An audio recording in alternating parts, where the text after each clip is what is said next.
bersatu dalam doa. Tuhan, kembali kami datang kepadamu pada pagi hari ini. Kami berdoa supaya hati kami sungguh-sungguh ada terhadap anak-anak.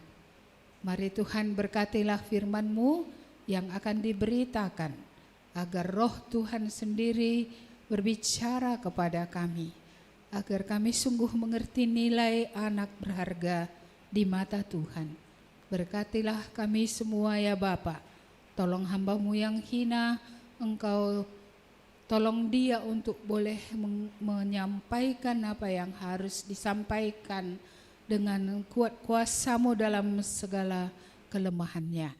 Dan tolong kami semua, baik kami yang punya anak, baik kami yang tidak memiliki anak, berilah kami hati kami prihatin untuk melihat anak-anak. Berkatilah kami semua Bapa, dalam nama Tuhan Yesus kami berdoa. Amin. Silakan duduk Bapak Ibu. Bahan keluarga yang terakhir dari sinode kita diambil dari Lukas pasal yang ke-18 ayat 15 sampai 17. Lukas pasal 18 ayat 15 sampai ayat yang ke-17. Ini pendek saja, hanya 3 ayat. Lukas pasal 15 ayat 16 sampai 17. Tolong sediakan untuk PowerPoint-nya. Ya, oke ya. Mari kita baca bersama-sama. 1, 2, ya. Maka datanglah orang-orang membawa anak-anaknya yang kecil kepada Yesus, supaya ia menjamah mereka. Melihat itu, murid-muridnya memarahi orang-orang itu. Tetapi Yesus memanggil mereka dan berkata, biarkanlah anak-anak itu datang kepadaku dan jangan kamu menghalang-halangi mereka. Sebab orang-orang yang seperti itulah yang empunya kerajaan Allah. Ayat 17, aku berkata kepadamu, sesungguhnya barang siapa tidak menyambut kerajaan Allah seperti seorang anak kecil, ia tidak akan masuk ke dalamnya. Tema kita, sebuah hati untuk anak-anak. Ya.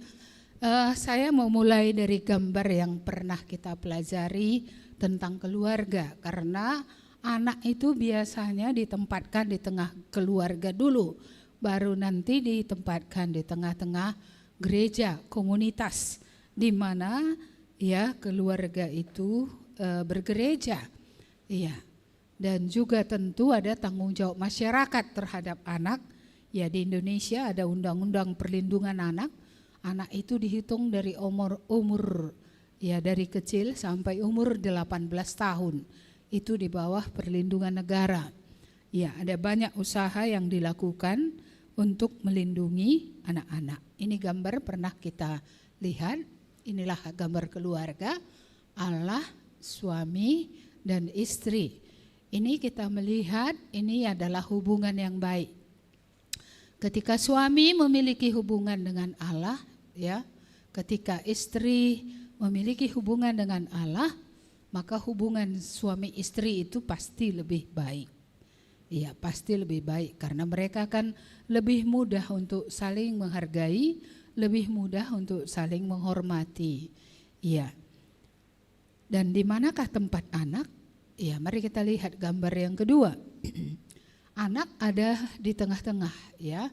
Anak terlindungi jika hubungan suami dengan Allah baik, hubungan istri dengan Allah baik, hubungan suami istri baik. Ya, maka Allah akan anak-anak akan bersukacita di sana. Mereka akan terlindungi, mereka akan aman di bawah rumah nikah yang seperti ini. Gambar berikutnya. Iya, tapi di mana sebuah rumah nikah, salah satu sisinya, ya entah itu nanti sisi suami atau juga nanti entah sisi istri tidak memiliki hubungan dengan Allah, ini membuat rumah nikah ini akan mengalami kebocoran-kebocoran. Dan kita juga akhirnya melihat anak-anak ini nanti tidak sesuka cita seperti gambar yang sebelumnya tadi. Iya, mengapa? Karena ada bagian di mana mereka tidak akan merasa nyaman, tidak merasa aman. Iya. Jadi kebocoran bisa terjadi di sana, dan anak-anak bisa artinya dipengaruhi oleh pihak luar. Ya, mengapa? Karena hubungan dengan Allah tadi tidak beres. Begitu juga dalam gambar berikutnya, ketika hubungan istri dengan Allah tidak baik, ya maka sama juga. Ya, dari sini kebocoran akan muncul, anak tidak bersuka cita, anak tidak merasa aman, ya. Ini sangat hebat sekali pengaruhnya. Dan juga berikutnya terakhir, ini kalau semuanya enggak ada yang baik, hubungan dengan Allah tidak baik, baik suami, baik istri, ya, baik hubungan antara suami istri itu juga enggak mungkin baik, karena mereka akan sangat sulit untuk saling menerima, saling mengampuni. Hanya dalam Kristus orang bisa mudah untuk menghargai, ya, melihat sisi baik. Sekalipun melihat sisi negatif, tapi tidak membesarkan yang negatif, tapi melihat sisi-sisi positif yang dapat disumbangkan ke tengah-tengah keluarga. Ya, jadi kalau bocor keliling kan sudah tahu kita apa yang akan terjadi pada anak. Maka banyak anak yang tidak merasa nyaman di rumah. Ketika dia sudah menjadi remaja, dia lebih suka berada di luar. Karena rumah adalah tempat peperangan, perang teluk antara suami istri, ya, sehingga itu membuat anak nyaman. Saya dari latar belakang keluarga seperti ini. Orang tua saya dulu sering bertengkar. Ya, saya sering keluar rumah dengan alasan ekstrakurikuler. Kenapa? Karena saya tidak tahan, ya, mendengar suara piring terbang, mendengar suara kuat-kuat. Ya, saya lebih senang berada di luar. Sampai jam tertentu harus pulang, karena kalau enggak pulang dipukuli pula kan. Ya, jadi harus pulang, ya, terpaksa, ya, menekan di dalam seperti itu, ya, sehingga depresi dari sejak masa kanak-kanak sebenarnya. Ya, kita bisa bayangkan jika anak tidak terlindung, ya, maka anak akan dilecehkan oleh orang. Ya, maka anak-anak kita ini kalau enggak di rumah dia, kita kan enggak tahu dia bergaul dengan siapa di luar. Ya, maka banyak kita dengar ke dalam kesaksian-kesaksian yang pernah dengar anak-anak semasa anak dilecehkan oleh orang lain. Entah itu dilecehkan oleh tetangganya, ya, orang-orang yang lebih tua dari dia di lingkungannya. Entah itu dilecehkan oleh teman sekolahnya di kamar mandi. Ya, seperti itu dialami. Bahkan itu masih kita temukan di tengah anak-anak kita yang ikut silbe atau anak yang ikut retreat Bible Camp. Seperti itu. Jadi ini tidak asing. Ini bagian daripada hidup masyarakat yang tidak mengenal Allah. Iya, anak-anak mengalami gitu. Bahkan dulu, ini masa lalu lagi, ya, menoleh ke camp-camp SMA Negeri Kuala itu dulu, ya, saya menemukan banyak anak diperkosa oleh keluarga, tapi orang tua tidak tahu. Pamannya numpang di rumah, tapi pamannya itu meniduri permen-permennya ini. Bukan satu, ada 2 anak, kakak adik dalam sebuah rumah di usia yang masih sangat dini. SD sudah ditiduri. Itu tahun berapa itu? Kalau camp-camp SMA Kuala kan itu sudah sangat lama sekali, tahun 80-an. Jadi apakah hari ini akan lebih baik? Saya rasa tidak. Iya, hari ini juga tidak lebih baik. Ya, makanya sayang kita tidak punya waktu dan untuk membaca berita-berita, ya, karena banyak hal lain yang lebih penting. Tapi kalau ada waktu kita sedikit untuk melihat, ada banyak kasus kita melihat anak-anak ini apa yang dilakukan oleh orang-orang di luar. Bahkan bukan saja di luar, dari antara anggota keluarga. Kalau paman adik bapaknya ya, bapak udahnya tinggal di rumahnya, kan seharusnya dia udah gratis di situ makan, dia seharusnya kan melindungi keluarga itu. Tapi dia yang merusakkan anak-anak perempuan yang lahir di tengah keluarga abangnya, dan anak-anak ini tidak ada berani cerita.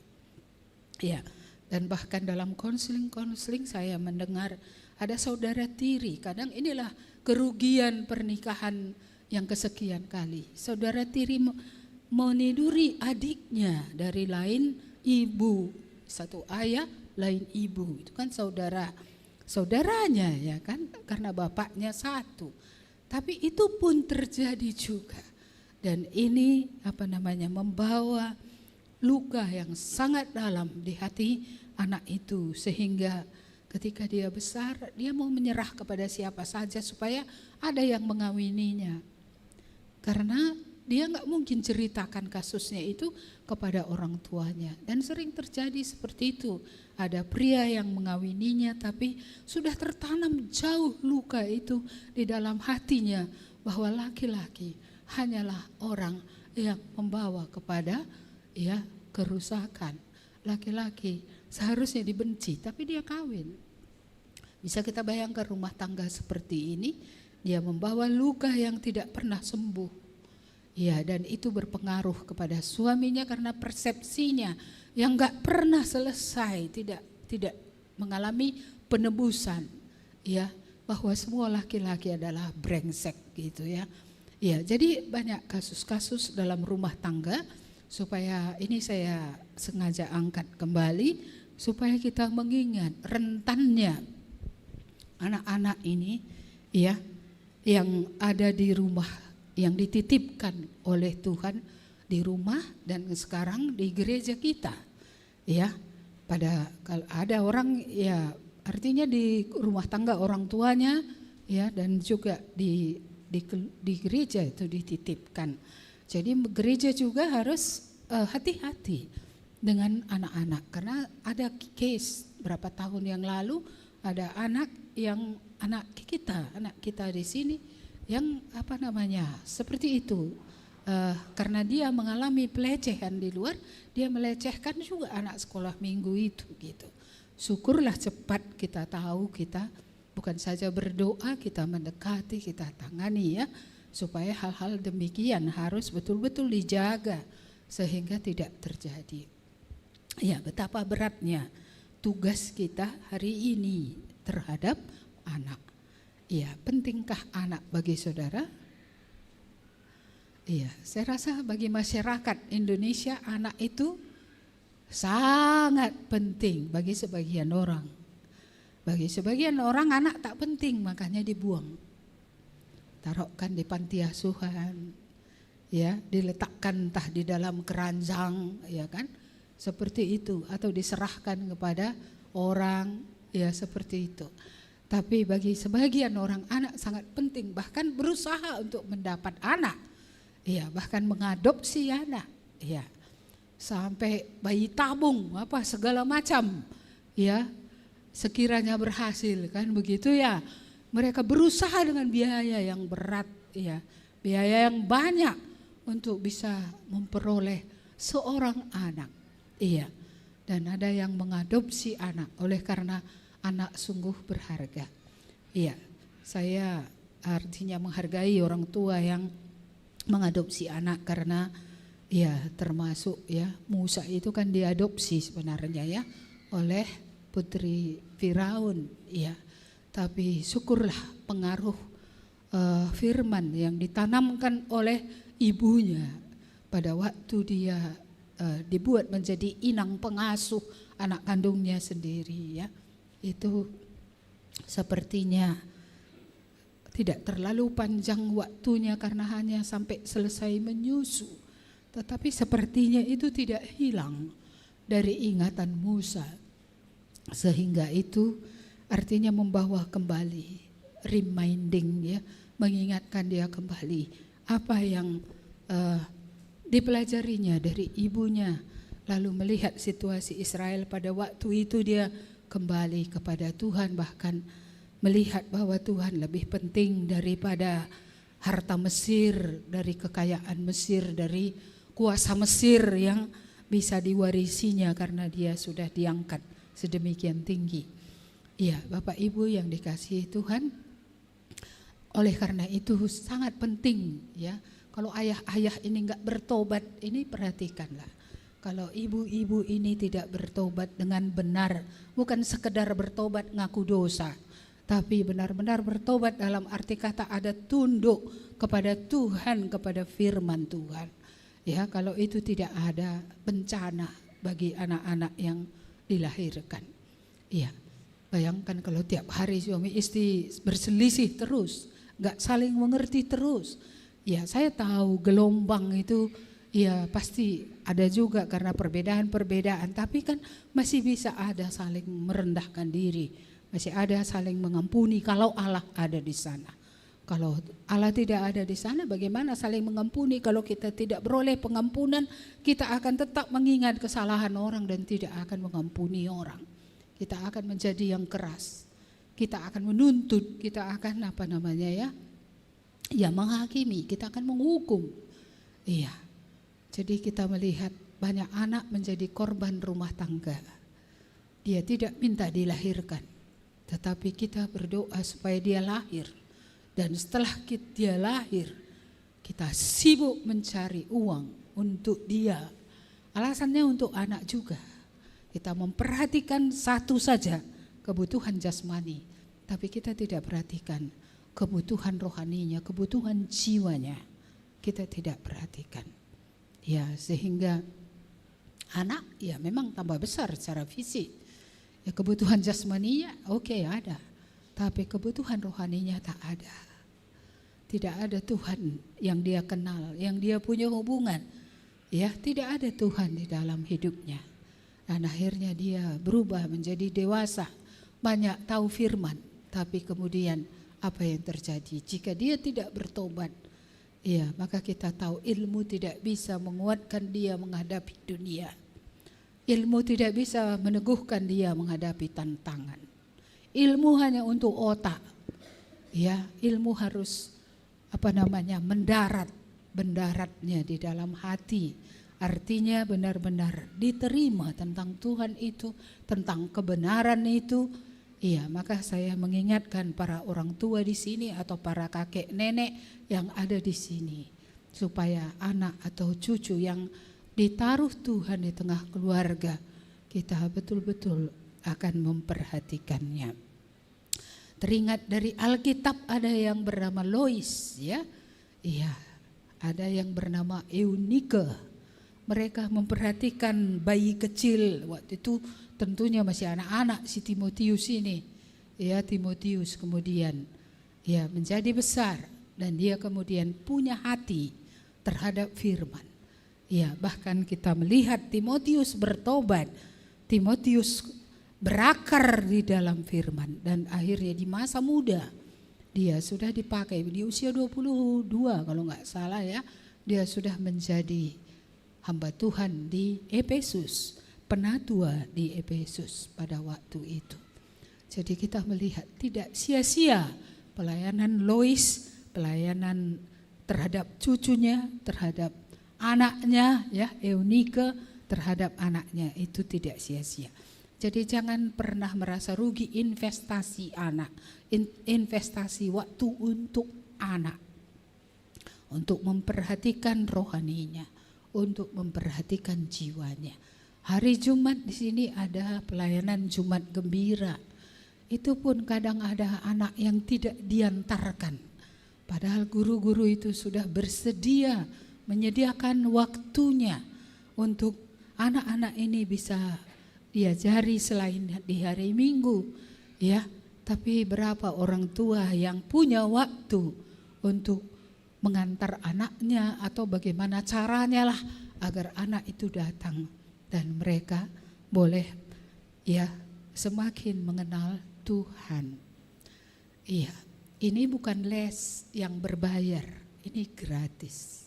Pelayanan sukarela, pelayanan dengan pengorbanan. Tapi untuk les kita enggak pernah buat anak kita libur, tapi untuk jiwa anak kita, untuk firman yang akan dia dengar, kita begitu abai. Bapak Ibu yang dikasihi Tuhan, benarkah saudara mengasihi anak? Kalau saudara mengasihi anak, masakan abai akan jiwanya.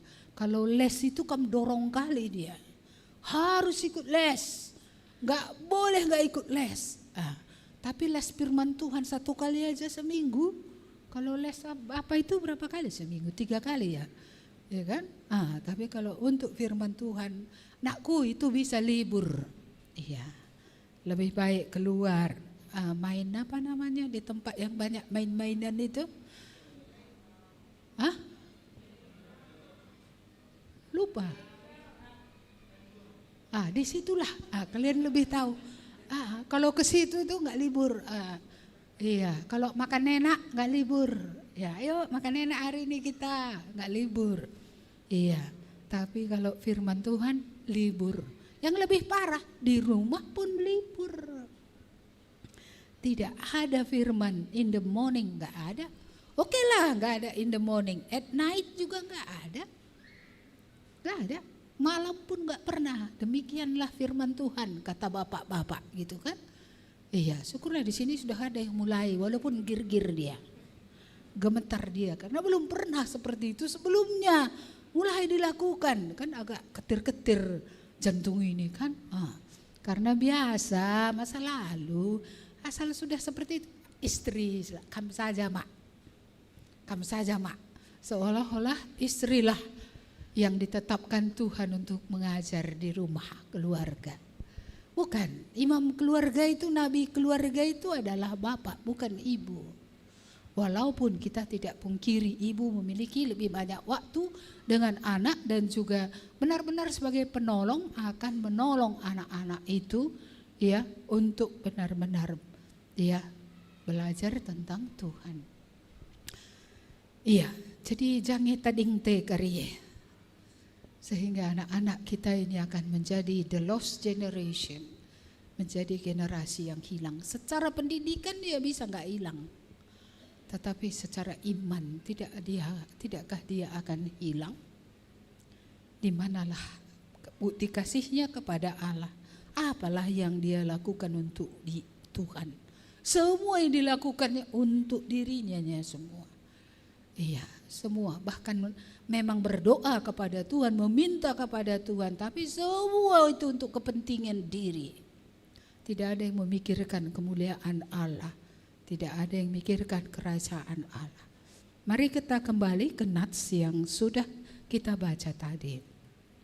Ini peristiwanya tadi adalah bahwa ada orang-orang tua yang membawa anak-anaknya yang kecil. Ini enggak yang besar ya, yang kecil kepada Yesus supaya ia menjamah mereka.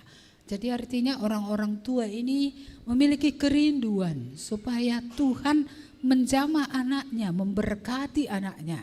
Ini orang tua yang baik ini ya, karena pada zaman itu di Israel kita enggak bisa naik angkot. Iya, tidak semua juga orang punya kuda, tidak semua orang punya transportasi. Jadi ketika dia membawa anak kecil emang tahan jalan berapa lama? Kalau itu di tempat yang jauh di mana Yesus berada, ya berarti ada waktu anak itu memang bisa mungkin dituntun, tapi mungkin ada waktunya anak itu pun harus dipangku juga atau digendong untuk bisa dibawa. Tapi ini adalah orang-orang tua yang peduli tadi terhadap anak. Iya. Lalu bagaimana sikap Yesus terhadap anak? Karena itu akan menjadi sikap kita. Ayat 16. Tetapi Yesus memanggil mereka dan berkata, biarkanlah anak-anak itu datang kepadaku. Dulu ada lagu itu ya. Biarkanlah anak-anak datang padaku, datang padaku. Biarkanlah anak-anak datang padaku. Karena pendek enggak itu tadi saya pilih jadi lagunya. Jadi lagunya anak yang telah Tuhan berikan. Sampai ada yang nanya sama saya, Bu, emang hari ini ada penyerahan anak katanya. Karena biasanya lagu itu dinyanyikan waktu penyerahan anak, ya kan? Anak yang telah Tuhan berikan itu bawa lagi kepada Tuhan. Tuhan memberinya, tetapi dibawa kembali kepada Tuhan. Jadi sikap daripada Yesus membiarkan anak-anak itu datang kepadanya. Tapi ada tadi di sini murid-murid memarahi mama-mama itu atau orang-orang tua itu. Jadi kita melihat di sini Yesus beda dengan murid-murid, ya. Kalau Yesus biarkan anak-anak itu datang. Artinya kan dia tidak sepelekan anak-anak. Kan kita biasanya sana kalian dulu. Seperti anak-anak itu nggak berharga kali kita buat. Nggak pernah kita dengar lagi, apalagi dengar. Nggak pernah kita dengarkan. Seolah-olah pendapat mereka tidak penting. Makanya ya kan. Akhirnya anak-anak itu asal memberi pendapat dia stop. Kan gitu ya kan. Akhirnya dia tidak berpendapat. Menjadi motu lah. Maka susah anak menjadi pemimpin. Mengapa? Karena di rumahnya saja dia mengeluarkan pendapat di skakmat. Skakmat ya. Iya, di stop. Iya. Maka susah keluar pemimpin kalau seperti itu orang tuanya. Kalau seperti itu keluarganya. Kalau seperti murid-murid ini, mau jadi apa anak-anak ini coba? Marah pula aja mereka kepada ya orang-orang yang membawa anaknya kepada Yesus. Jadi Yesus enggak mensepelekan, biarlah mereka datang. Ketika anak-anak itu datang, dia memeluknya, ya, dia memeluknya, dia memberkatinya, biarkan datang. Iya, ketika anak datang, kamu biarkan datang atau enggak ya? Bapak lagi sibuk, lihat ini, lagi main HP bapak. Masa lagi main HP bapak, anaknya enggak ditergi ya? Maaf ya, maaf. Bapak enggak bisa memenuhi janji. Hari ini jadwal bapak mancing. Iya kan? Jadi gimana? Anak tadi tetap ditolak. Iya. Atau aku lagi main apa? Apa sih olahraga bapak-bapak zaman ini ya? Catur. Masih ada yang main catur? Iya. Saya tidak tahu apa olahraga bapak-bapak. Atau TV sudah menjadi saingan anak ya, HP juga menjadi saingan anak karena sedang ngapain dia ini? Sedang ngapain? Iya. Jadi Yesus membiarkan anak. Kita udah saingan sekarang. Saingan kita HP ini salah satu luar biasa. Antar kita pun bisa nggak ada apa namanya? Komunikasi yang baik. Mengapa? Karena sambil kita menjawab orang, sambil kita menjawab HP, memainkan HP. Jadi enggak lagi kita menatap muka orang ketika bicara ya kan? Apa yang kita tengok? Jadi gimana komunikasi hari ini coba? Suami istri pun dah kayak gitu juga ya.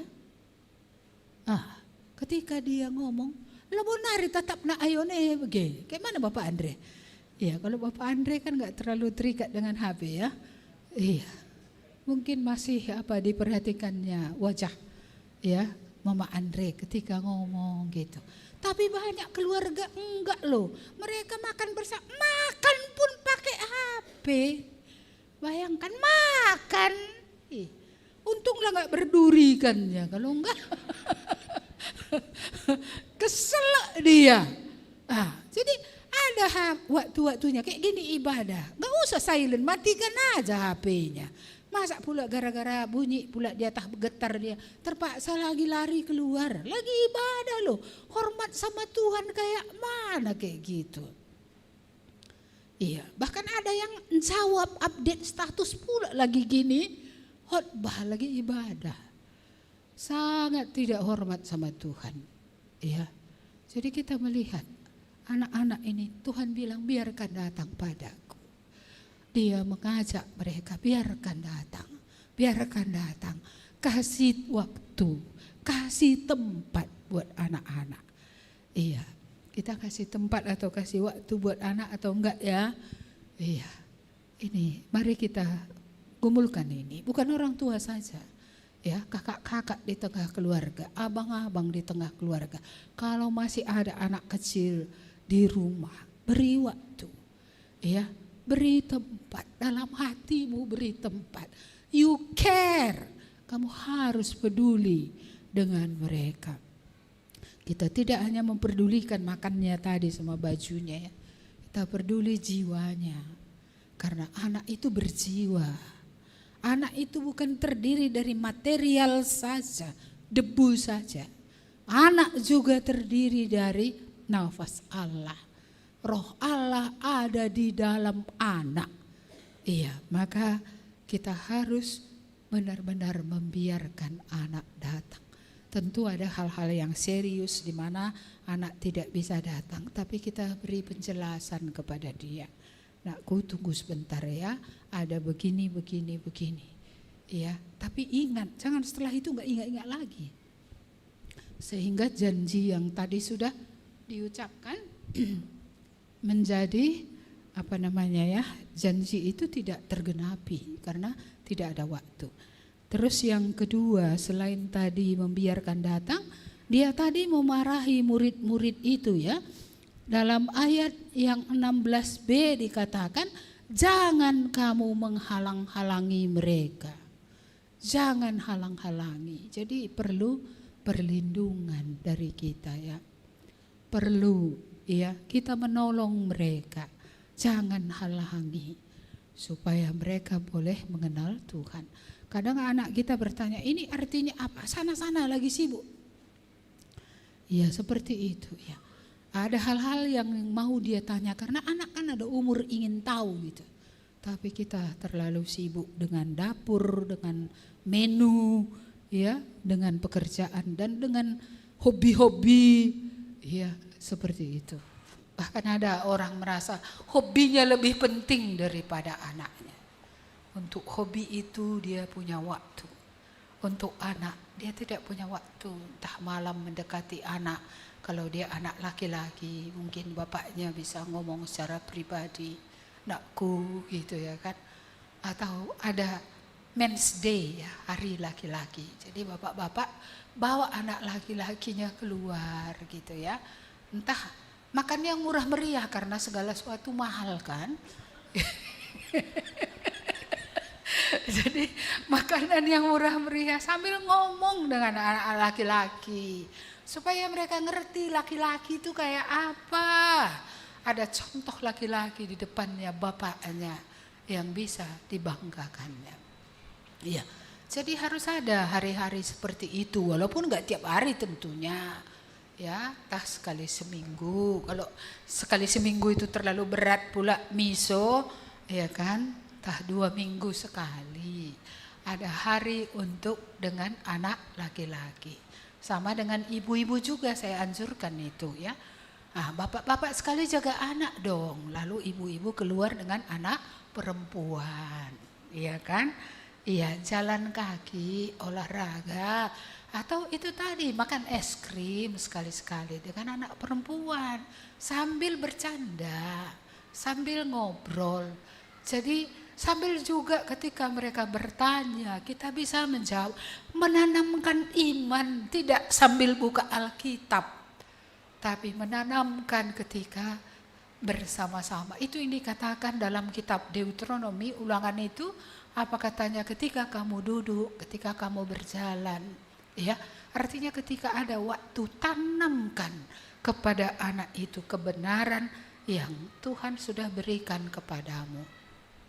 Sehingga itu bisa ditanamkan kepada mereka. Iya, jadi melindungi, ya, lindungi. Jangan halangi, lindungi.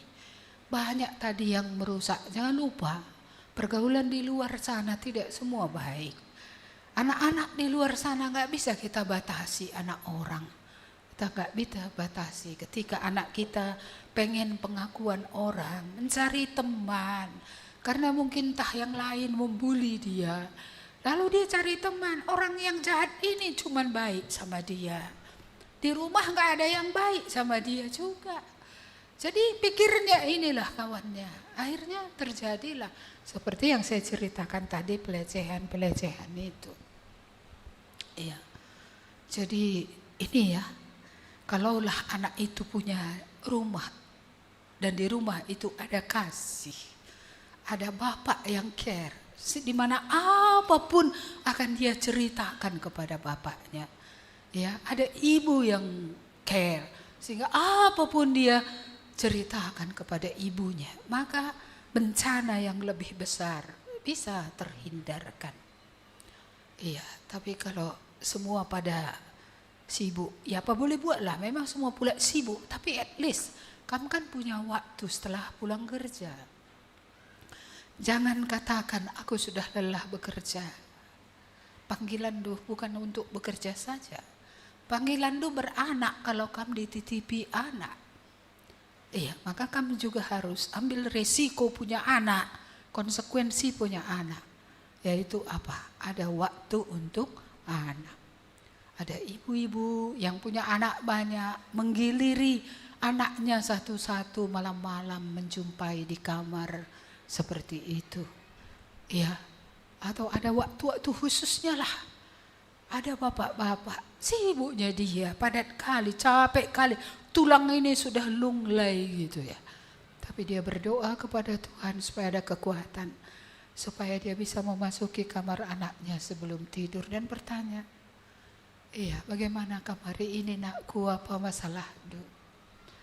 Ada yang perlu kita doakan hari ini. Saya rasa ini masa depan anak ini akan jauh beda dengan anak-anak yang tidak disapa pun. Iya. Dan yang terakhir di sini adalah sebab orang-orang yang seperti itulah yang mempunyai kerajaan Allah.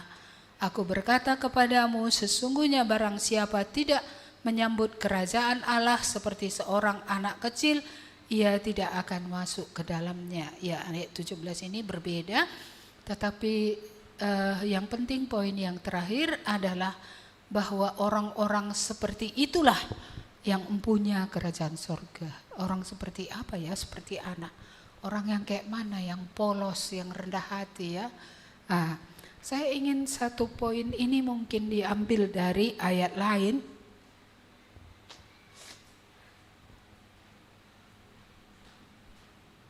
Mari kita membuka Matius pasal yang ke-18. Matius pasal 18.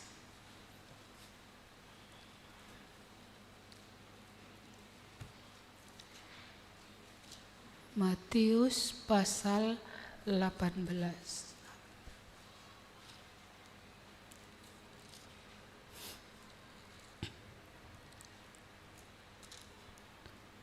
Ya, ayat yang ke-3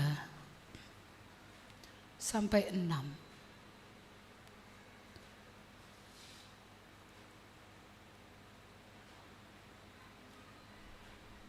Ya, sepertinya bukan. Sebentar ya.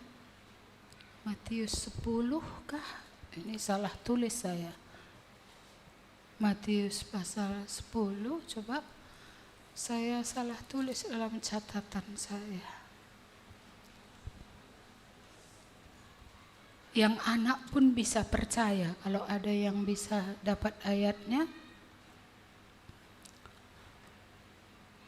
Iya, bukan. Berarti ayat berapakah ini sesungguhnya ya? Matius 18 ayat 3 tadi ya, saya yang kurang teliti. Mari kita lihat. Matius 18 ayat 3.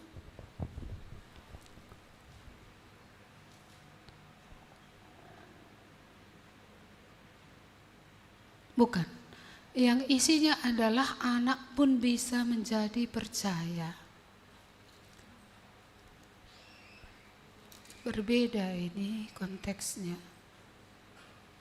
Iya, saya tidak dapat ayatnya, tapi kira-kira isinya seperti ini. Ya, bahwa anak-anak itu juga bisa menjadi percaya. Iya, jadi saya ingat isinya begini, bahwa kalau ada yang menyesatkan anak, maka maunya batu kilangan pun. Ayat berapa? 18 ayat 6 ya. Ayat 6. Oh ya, di bawah ya. Oke. Tetapi barang siapa menyesatkan salah satu dari anak-anak kecil ini yang percaya kepadaku, lebih baik baginya jika sebuah batu kilangan diikatkan pada lehernya, lalu ia ditenggelamkan ke dalam laut. Iya, jadi kita melihat di sini Tuhan tidak ingin anak kecil itu disesatkan. Bahkan yang menyesatkan itu maunya mati aja, karena tadi dilemparkan ke laut, ya kan? Tapi poin yang saya mau kita lihat adalah anak-anak kecil yang percaya kepadaku. Selama ini kan kita selalu merasa yang bisa percaya anak yang udah lebih besar ataupun orang dewasa. Tapi jarang kita berpikir bahwa anak kecil bisa percaya. Karena di tengah kita nggak ada pula anak yang 5 tahun bertobat.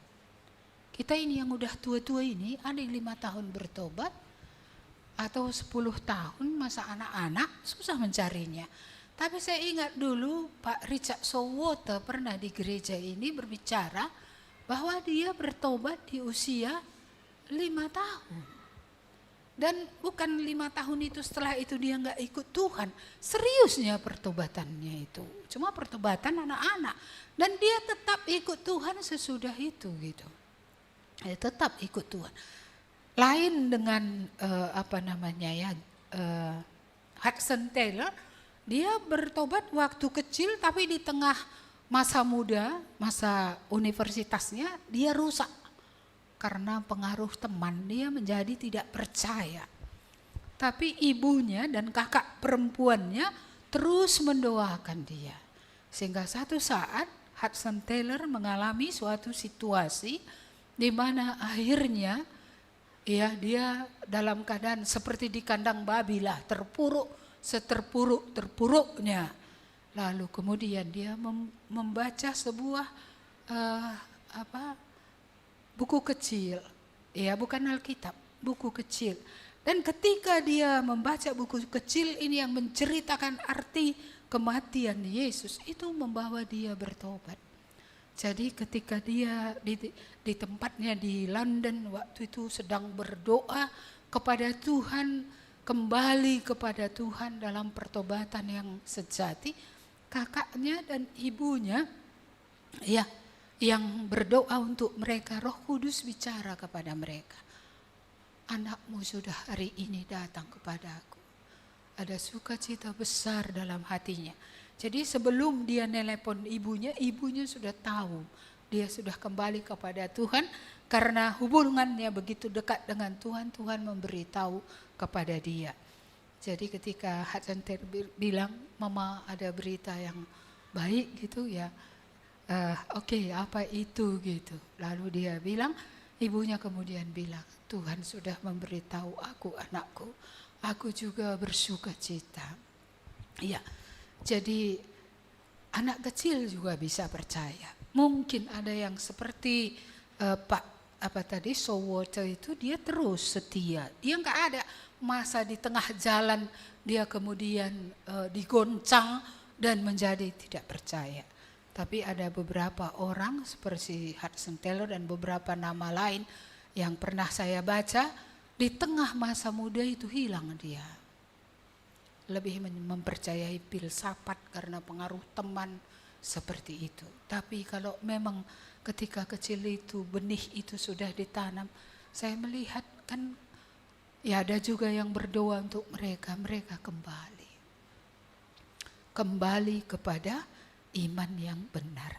Jadi harga satu anak dengan satu orang dewasa sama ya, jiwa sama berharga. Kristus juga mati untuk anak-anak, bukan untuk orang dewasa saja.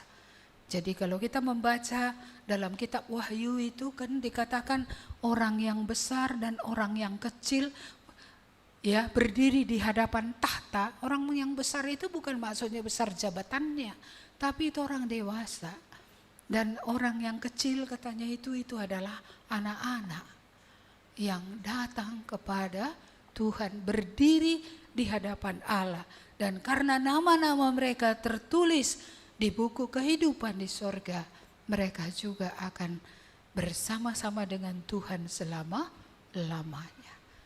Saya bersyukur dengan banyak program anak di tempat kita, tapi saya harap itu bukan hanya program, tapi kita betul-betul sampai memiliki suatu hati, ya, suatu beban yang berat gitu, untuk membawa anak-anak kita ini kepada Tuhan, supaya anak dalam usianya itu bisa dia menjadi percaya. Iya, makanya saya bilang juga sama teman-teman yang melayani di Jumat Gembira, coba buat anak yang percaya itu coba grupkan berbeda. Supaya apa? Pelajarannya bisa dinaikkan, jangan Injil terus. Ya, seperti itu. Jadi ini saya pikir sangat penting pembinaan anak yang sudah ngambil keputusan di waktu kecil. Supaya dia bertumbuh, supaya dia berbuah. Ya, kita berharap kalau dari kecil dia sudah beriman kepada Tuhan dan bertumbuh, entah lebih banyak nanti yang bisa dikerjakannya daripada kami, daripada kita semua. Ya, karena dari kecil dia sudah mengalami Tuhan dalam hidupnya. Sudah, artinya dalam segala permasalahan dia udah datang sama Tuhan, andalkan Tuhan, lihat bagaimana Tuhan buat. Ini kan dia akan mengalami iman yang kokoh. Iya, dan iya, kita tidak tahu siapa di antara mereka yang akan menjadi D.L. Moody, ya kan, atau menjadi Billy Graham 20 tahun kemudian. Iya, atau menjadi Hudson Taylor pergi ke benua yang lain untuk memberitakan Injil. Tapi entah menjadi apapun mereka, entah pun tidak melalui pelayanan full time, entah apapun profesi yang akan mereka diberi Tuhan pada masa yang akan datang, berharap mereka lebih banyak pengaruhnya ya terhadap dunia ini. Ya, karena Tuhan sudah menyatakan diri pada mereka di masa kecil, ya, berharap bahwa mereka akan menjadi lebih berguna. Bapak Ibu yang dikasihi Tuhan, betapa indahnya ya kalau anak-anak kita menjadi percaya. Ya, betapa indahnya kalau anak-anak kita kemudian dipakai oleh Tuhan. Iya, saya tidak melarang kita untuk menyekolahkan anak tinggi-tinggi. Iya, tinggi-tinggi silakan saja. Tapi jangan hanya ya lahir ya, jiwa, tapi roh ini itu sungguh-sungguh harus kita perhatikan. Kalau tinggi pula lalu kemudian berdampak besar dia bagi kerajaan Allah, bukankah lebih baik lagi?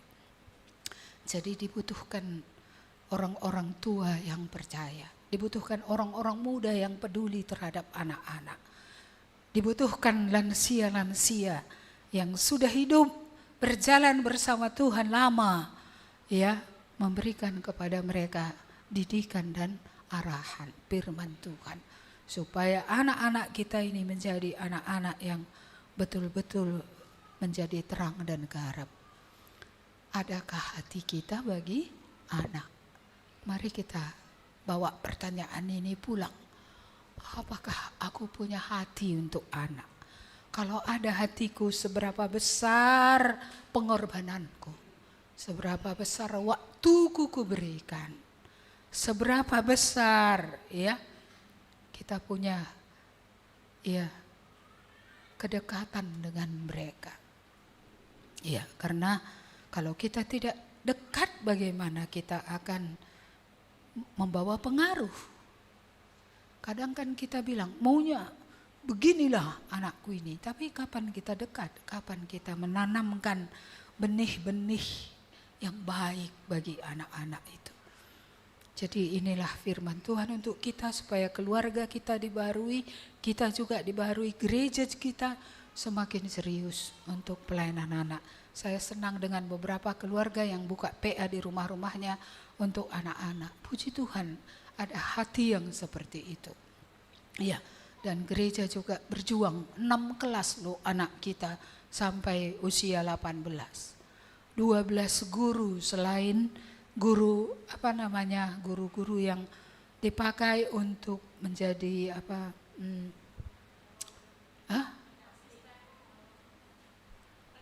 pendamping, ya, guru-guru pendamping di anak-anak kecil.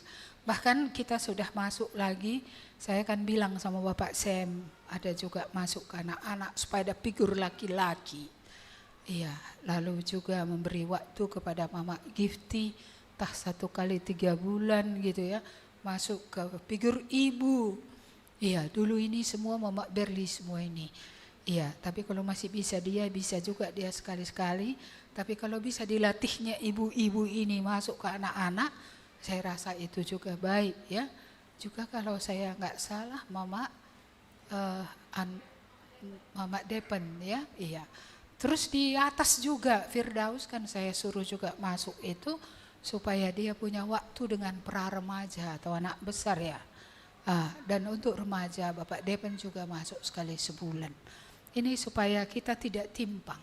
Kalau guru ini semua perempuan, ya kan, bagaimana? Jadi harus ada masuk laki-laki. Karena anak-anak ini generasi yang sekarang banyak laki-laki daripada perempuan. Jadi kalau nggak ada pengaruh laki-laki, nanti laki-laki jadi perempuan semua ya. Iya. Jadi perlu juga laki-laki ini mengambil bagian supaya ada bagaimana laki-laki. Tapi laki-laki yang benar lah pula ya. Kalau laki-lakinya juga nggak benar, mau macam mana mau ke sana mempengaruhi anak kepada teladan seorang laki-laki. Amin. Mari kita berdoa. Terima kasih Tuhan, kami belajar hari ini teladan-Mu. Bagaimana Engkau mengundang, tidak melarang, membiarkan anak-anak itu datang kepadamu. Engkau tidak merasa terganggu. Engkau tidak menganggap anak-anak sepele. Engkau tidak menganggap anak-anak bodoh. Anak-anak tidak perlu didengarkan.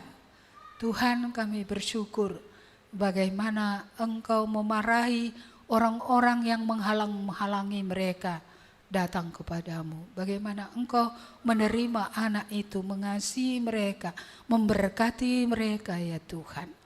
Tuhan, kami bersyukur bahwa firman-Mu berkata anak pun bisa menjadi percaya. Karena itu adalah Roh Kudus yang akan meyakinkannya. Nah, Roh Kudus yang akan membaharuinya.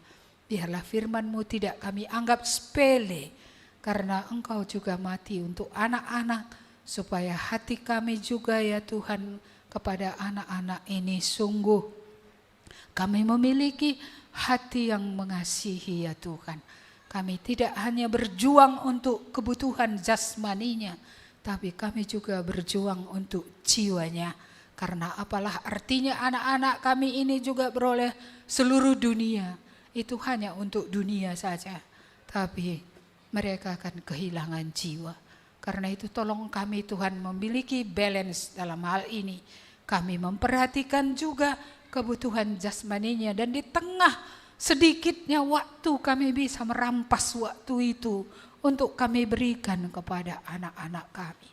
Tuhan, tolonglah semua kami untuk tidak lalai terhadap jiwa anak-anak. Kami tidak lalai terhadap rencana Tuhan bagi hidup mereka, supaya dari sejak masa kecil itu ya Tuhan, betul-betul kami menanamkan apa yang benar, dan kami juga menjadi teladan hidup bagi mereka. Supaya dengan melihat iman kami, mereka juga akan melihat teladan iman. Bagaimana ayah ibunya, kakak abangnya beriman kepada Tuhan. Dan di tengah kegalauan dunia ini dia tetap akan terkenang akan hal itu. Sehingga dia tetap berseru kepada nama Tuhan. Terima kasih Tuhan.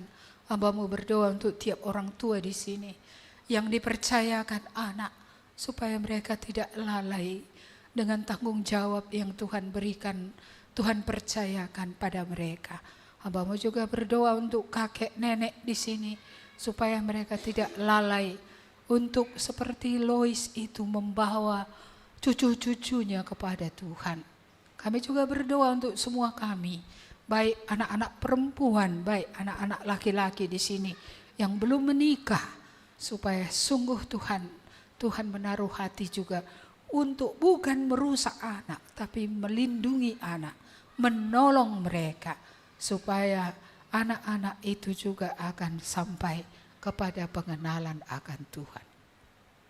Terima kasih Bapa, kami bersyukur untuk anak-anak yang dipercayakan di tengah gereja ini. Kami berdoa untuk seluruh yang hatinya terbeban untuk anak, baik untuk pelayanan di gereja, baik pelayanan non gereja, yaitu yang dilakukan di rumah-rumah. Kami berdoa supaya Tuhan memberkati, supaya mereka tidak ada yang kekurangan hikmat dalam berhubungan dengan anak-anak, tidak kekurangan firman untuk diceritakan. Dan biarlah hidup rohani juga mereka dibarui, supaya secara segar hidup mereka boleh ditonton, boleh dilihat oleh anak-anak itu, dan terekam dalam jiwa mereka. Kami sungguh merindukan di usia muda, anak-anak kami ini sampai kepada pengenalan akan Tuhan dan akan terus mengikuti Tuhan dalam hidupnya. Kami bersyukur untuk beberapa anak yang sudah mulai dari kecil bertobat ya Tuhan. Kami berdoa supaya tangan-Mu lah atas mereka memberkati, agar mereka akan bertumbuh dalam pengenalan akan Engkau. Mereka berakar di dalam Engkau. Kami merindukan mereka menjadi orang-orang yang akan dipakai Tuhan menjadi berkat di tengah-tengah gereja kami, di tengah masyarakat, kemanapun Tuhan ingin mereka boleh menjadi berkat. Terima kasih Bapa, kami menyerahkan semuanya kepadamu, dan kami tetap mendoakan keluarga-keluarga di sini yang belum memiliki anak. Kami berdoa kiranya kemurahan Tuhan tiba, kiranya benar-benar ya Tuhan Engkau mempercayakan kepada mereka anak-anak yang berasal daripada Tuhan. Terima kasih Bapa, terpujilah Engkau Allah kami. Di dalam nama Tuhan Yesus kami berdoa dan mengucap syukur. Amin. Kepada Allah beri puji. Kepada Allah beri puji, semua makhluk di bumi. Padanya ku beri pujian, Bapa, Anak, dan Roh Suci. Amin. Amin. Selamat hari Minggu, Tuhan memberkati.